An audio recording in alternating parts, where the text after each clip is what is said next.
मजबूत की जा सके, अपनी भाईचारे को कैसे हम मजबूत कर सकें, इसके ऊपर हम सबको आने वाले दिनों में काम करना चाहिए। और आज के दिन ये अहद करना चाहिए कि हमें इस्लाम मजहब ने भी यही संदेश दिया है, वैसे हर से भी संदेश देता है, एकता का पैगाम। जय हो जाऊँ, मैं आता हूँ, जब भी यहाँ मुंबई में हूँ तभी आता हूँ। जो उन्होंने अभी बताया कि ये रोजा इफ्तार यानी एक मैसेज है कि हम रोजा इफ्तार के इस प्रोग्राम में मौजूद सभी यहाँ पर मेहमान खुसूसी, वक्त की कमी के कारण मैं माफ़ी चाहूँगा क्योंकि सभी के नाम दूंगा तो उतना ही वक्त नाम मेरे में ही चला जाएगा। तो मैं हमारे सबसे सीनियर आज हमारे भाई नसीम खान साहब ने आप सभी को, हम सबको रोज़ा इफ्तारी की दावत में बुलाया है और आप बहुत बड़ी तादाद में आप सब साथियों ने उनको बहुत प्यार किया है, उन्होंने आपकी नुमाइंदगी की है। और आज हमारे माजी मंत्री और महाराष्ट्र प्रदेश कांग्रेस के कार्याध्यक्ष नसीम भाई और उनके साथी की ओर से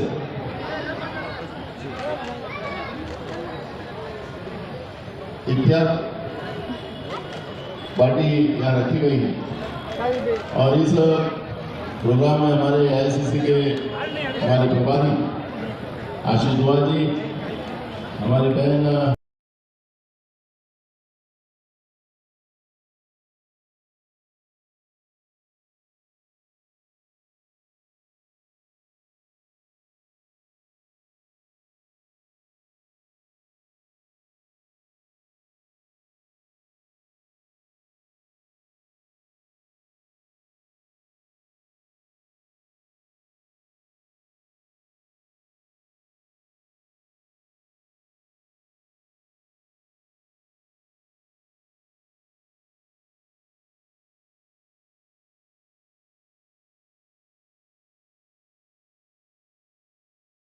दिया है। मैं आप सबका फिर से अपनी तरफ से इस्तेकबाल करते हुए आप सबका शुक्रिया अदा करता हूं।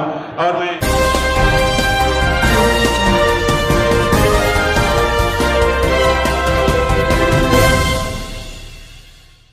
नमस्कार, आप देख सकते हैं नेत्री से अभिनेत्री बनी नगमा जी आज यहाँ पे अफ्तारी में हर साल यहाँ पर आती हैं चंजू ग्राउंड में। क्या कहना चाहेंगी नगमा जी आज? बहुत अच्छी बात है, ऐसे ही सद्भावना से ऐसे कार्यक्रम होने चाहिए जिसमें सारे लोगों का प्यार बरकरार रहे और लोगों को एक साथ लाने का एक मौका बनते रहे। नगमा जी, आज देख रहे हैं पूरे देश के अंदर अजान और हनुमान को लेकर काफ़ी चर्चाएं चल रही हैं, इस पर क्या कहना चाहेंगे आज? ये दुख की बात है कि हमारा जो इतना खूबसूरत हिंदुस्तान है, जो गंगा जमुनी की तहजीब से हमेशा रहा है, उसमें ये सारी बातें होना ये बिल्कुल ठीक नहीं है। किधर है वो? तो ये बिल्कुल ठीक नहीं है।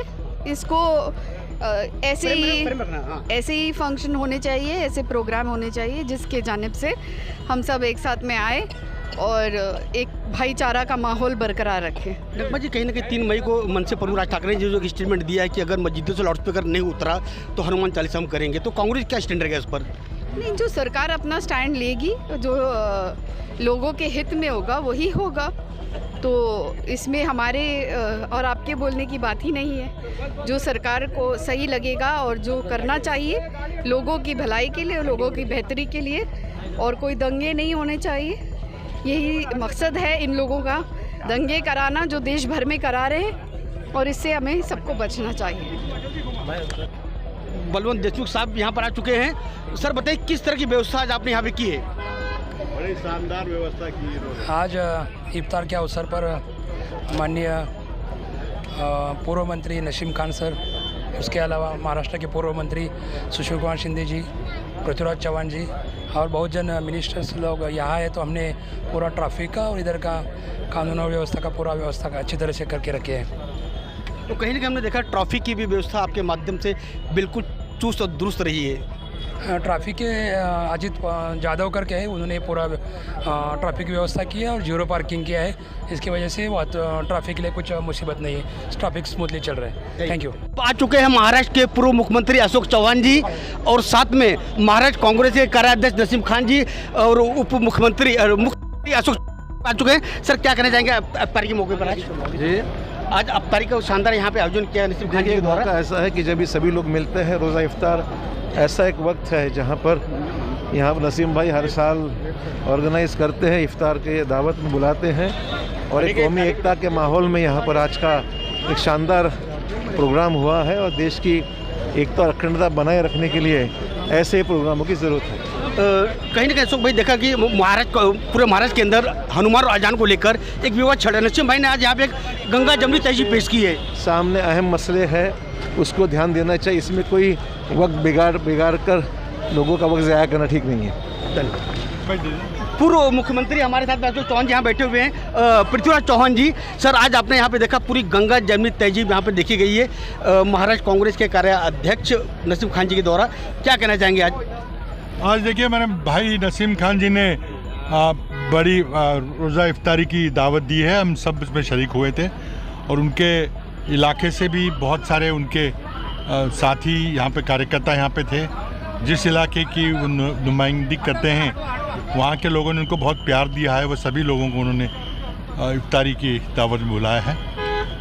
देखिए, आज देश में जो माहौल है उसमें तो एक केंद्र की मरकज़ी सरकार जो है वो फ़िरका परस्त ताकतों को बढ़ावा दे रही है और देश का अमन और चैन बिगाड़ने की कोशिश कर रही है। एक ही तरीका है कि जिस तरह से हमने आज़ादी की जंग लड़ी थी उसी तरह से दूसरी ये जंग हमारा आइन बचाने की जंग है, हमारा भाईचारा बचाने की जंग है। हमारा जो एक ये सब आइन ने हमको जो दिया है, समता का वातावरण, भाईचारे का जो संदेश पैगाम दिया है, उसको हम बचाना चाहते हैं। और इस राज्य की सूबे की अगर दंगा फसाद करके अमन और शांति ख़त्म करने की कोशिश अगर कोई ताकतें करती है तो हमारी महाआघाड़ी सरकार पूरी पुरजोर ताकत से उन ताकतों पे काबू कर लेंगे। सर, एक आखिरी सवाल करूँगा मैं, क्योंकि आपको जाना है, गाड़ी में बैठे यहाँ पे। 3 मई को मनसे प्रमुख राज ठाकरे जी ने एक अल्टीमेटम दिया है कि अगर मस्जिदों से भोंगा नहीं उतरेगा तो हम हनुमान चालीसा करना शुरू कर देंगे। क्योंकि ये लाउड स्पीकर बंद करना, लाउड स्पीकर लगाने की राजनीति सिर्फ पब्लिसिटी स्टंट है। देखिए, हम नहीं, हमारे राज्य का अमन और चैन नहीं बिगड़ने देंगे, चाहे वज़ीर आज़म आए या कोई और आए। धन्यवाद सर। अब आ चुके हैं महाराष्ट्र कांग्रेस के कार्याध्यक्ष मोहम्मद आरिफ नसीम खान जी के इफ्तार पार्टी में महाराष्ट्र कांग्रेस के दिग्गज महाराष्ट्र अध्यक्ष नाना पटोले जी। नाना पटोले जी, क्या कहना चाहेंगे? आज हमने देखा है कि कम से कम मुंबई के तमाम अफ्तारी में आप जा रहे हैं, वहाँ की अफ्तारी और चांदील विधानसभा की अफ्तारी में क्या फ़र्क देखा है आपने? ये नसीम भाई जैसे बड़े दिल की अफ्तारी थी और यहाँ पर बड़े पैमाने में सभी धर्म के लोग आए थे और मुस्लिम भाइयों को रमज़ान की मुबारक देने आए थे और इसमें सर्वधर्म समभाव का एक संदेश देने का काम भी नसीम भाई ने दिया है। नाना जी, अभी हाल ही में परसों के दिन सर्वदलीय एक समिति बैठाई गई थी, सारे विपक्षी लोगों को बुलाया गया था 23 मई को लेकर, जो राज ठाकरे जी ने अल्टीमेटम दिया है कि जिस तरह अगर भोंगा नहीं मस्जिद उतारा जाएगा तो हनुमान चालीसा हम करेंगे। उसमें न बीजेपी इन्वॉल्व हुई, न मनसे प्रमुख राज ठाकरे बुलाएगा तो भी इन्वॉल्व नहीं हुए, एमआईएम के लोग भी इन्वॉल्व नहीं हुए। तो क्या कहना चाहेंगे 30 मई को लेकर महाविकास आघाड़ी कितनी मतलब मुस्तैद है ताकि किस तरह से लोगों में भय का माहौल ना हो, लोग शांति से रह सके? कानून से कोई बड़ा नहीं होता। जिस तरह से बीजेपी ये दाव खेल रही है ये गलत है। आखिरी सभी धर्म को उनके अधिकार दिए गए हैं और माननीय सुप्रीम कोर्ट ने 2005 में भी एक पॉलिसी डिसाइड की है। उसी आधार पर सभी मुस्लिम भाई आज उसका पालन कर रहे हैं। महाराष्ट्र में 80% मुस्लिम भाइयों ने माननीय सुप्रीम कोर्ट के जो आदेश का पालन करना शुरू कर दिया है। 20% भी आजकल में वो भी पूरा हो जाएगा। और जब ऐसे समय में मुस्लिम भाइयों ने जो माननीय कोर्ट के आदेश के पालन कर रहे हैं तो ऐसे समय में कोई वहाँ पे जाति करने की कोशिश करे तो कानून से कोई बड़ा नहीं होता। यही सबक महाविकास आघाड़ी सरकार देगी। सर एक आखिरी सवाल, राणा दंपति पे जो राजद्रोह का मामला लगा है कितना ठीक है? देखो, कई कारण है उस पर, सिर्फ हनुमान चालीसा ही नहीं है, उनके पीछे बहुत सारा है। मनी लॉन्ड्री का भी प्रकरण सामने आया है, वो भी रोज कई नए नए किस्से आ रहे हैं। लेकिन कांग्रेस की भूमिका इसमें स्पष्ट है, क्योंकि कांग्रेस के सामने जो नरेंद्र मोदी की केंद्र की बीजेपी की सरकार ने देश में जो महंगाई बढ़ाई है, जिससे आम आदमी का जीना दोभर हो चुका है। बेरोजगारी हमारे सामने सबसे बड़ा इशू आके खड़ा हुआ है। आज हमारे युवा बेरोजगार, पढ़े लिखे हमारे युवा बेरोजगार हो गए, गरीबी बड़े पैमाने में बढ़ते जा रही है। किसान का इशू है, देश की तिजोरी रिजर्व फंड भी केंद्र सरकार ने ख़त्म कर चुके हैं। और ये जो देश के हित की जो प्रश्न है उसके तरफ कांग्रेस पूरा ध्यान दे रही है, उसकी लड़ाई रोज कांग्रेस लड़ रही है। इस तरह की जो डाइवर्शन, जिस तरह से बीजेपी जो मूल मुद्दे को डाइवर्ट करने का इशू कर रही है, कांग्रेस जनता के इशू में लड़ेंगी। इस तरह के इशू को, धार्मिक इशू को लेके कांग्रेस लड़ने का कोई कारण नहीं बनता। जनता के लिए लड़ेंगे और जनता, उसी में कांग्रेस की भूमिका स्पष्ट है। धन्यवाद। महाराष्ट्र के कार्याध्यक्ष मोहम्मद आरिफ नसीम खान के अफ्तारी समारोह में कांग्रेस के सबसे वरिष्ठ नेता वीरेंद्र बख्शी जी, जो इस समय जहां तक मेरी जानकारी है मुंबई कांग्रेस उपाध्यक्ष की भूमिका सर निभा रहे हैं। आप वरिष्ठ उपाध्यक्ष, अरविंद भाई वरिष्ठ नेता बता दिया, उपाध्यक्ष बातें छोड़ दीजिए, क्या करेंगे सर आज?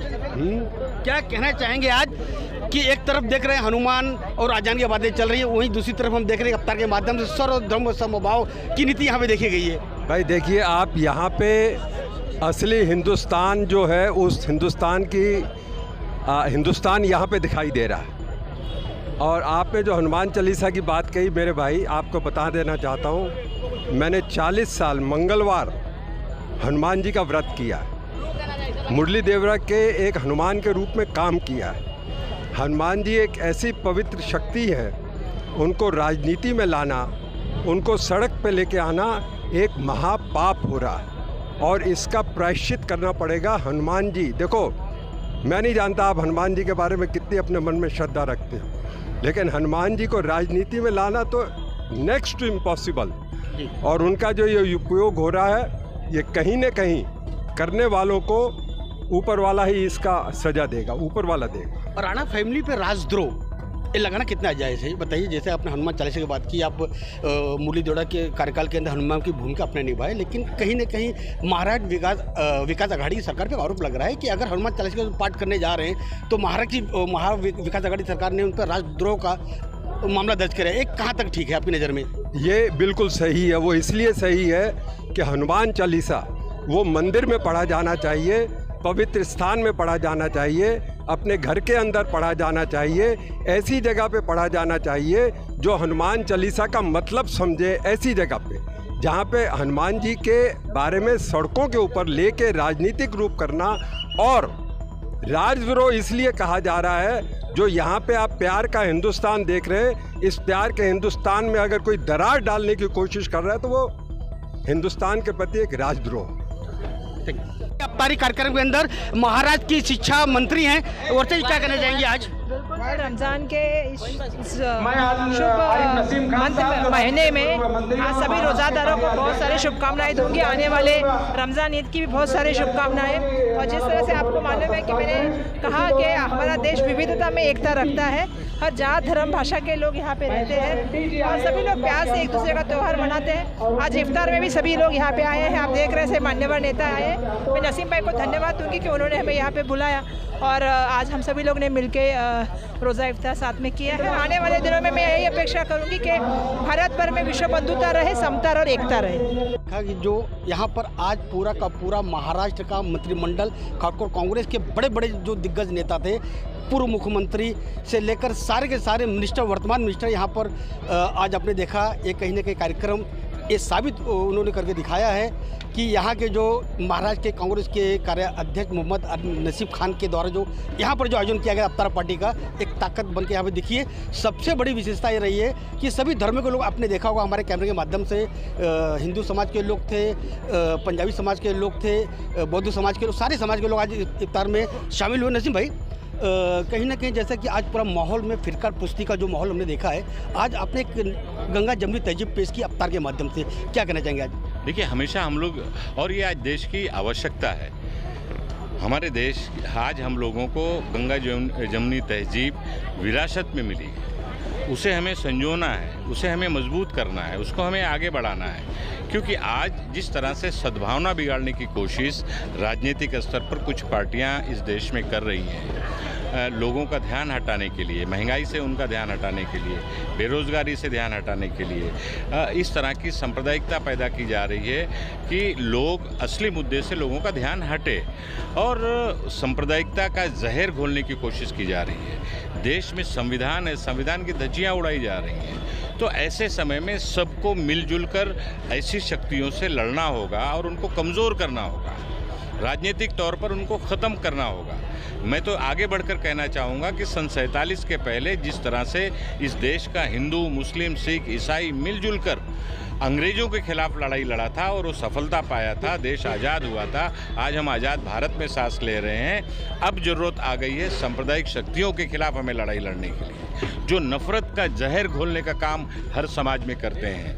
ऐसे लोगों को ख़त्म करने की हमें ज़रूरत है और उसको हम लोग को मिलकर जुलकर ऐसे लोगों को ख़त्म करना होगा, ताकि इस देश का जो गंगा जमुनी स्वाभिमान है, जो एक सबसे बड़ी संस्कृति रही है, तहजीब रही है, वो मजबूती से आगे बढ़े और देश में खुशहाली रहे। नसीम, एक आखिरी सवाल होगा, क्योंकि अफ्तार का महीना, रमज़ान का महीना है, आपको और कहीं जाना होगा। नसीम भाई, मैंने देखा है कि महाराष्ट्र में चाहे 20 साल आप चांदील को आपने प्रतिनिधित्व किया, माहौल कैसा भी रहा है, लेकिन चांदील विधानसभा पूरी तरह सुरक्षित रहा है। लेकिन अब मैं चाहता हूं कि हमारे दर्शकों, खासकर मुंबई में रहने वाले लोगों के लिए आप एक थोड़ा विश्वास जताइए कि जिस तरह 3 मई को राज ठाकरे ने जो अल्टीमेटम दिया है, मस्जिदों से लाउड स्पीकर नहीं उतारा जाएगा, तो सारे के सारे लोग हनुमान चालीसा लाउड स्पीकर पर करेंगे, इस पर आप क्या कहना चाहेंगे? देखिए, मैंने कहा जैसे कि ये भारतीय जनता पार्टी की बी टीम है, सी टीम है, बी टीम MIM है, सी टीम ये पैदा हो गई है।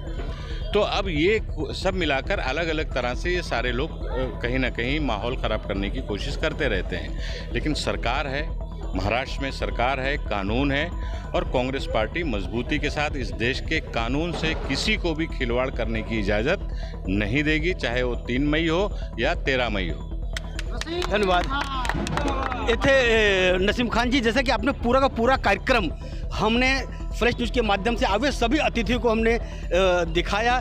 पूरा का पूरा महाराष्ट्र का मंत्रिमंडल आज चांदील विधानसभा में उतर गया। जाहिर तौर पर आज पूरी तरह से गंगा जमुनी जो तहजीब आज हमने यहाँ पर देखने को मिली है, लोग अब मुतमईन हो जाएंगे, लोग कॉन्फिडेंट हो जाएंगे कि 3 मई को लोगों को किसी तरीके से किसी माहौल में घबराने की ज़रूरत नहीं है। हिंदू मुस्लिम सब एकजुट होकर एक दूसरे त्यौहार हम मना रहे हैं। कैमरामैन बिट्टू के साथ मेरा फ्लैश न्यूज़ चांदील विधानसभा सेंट जूड स्कूल से।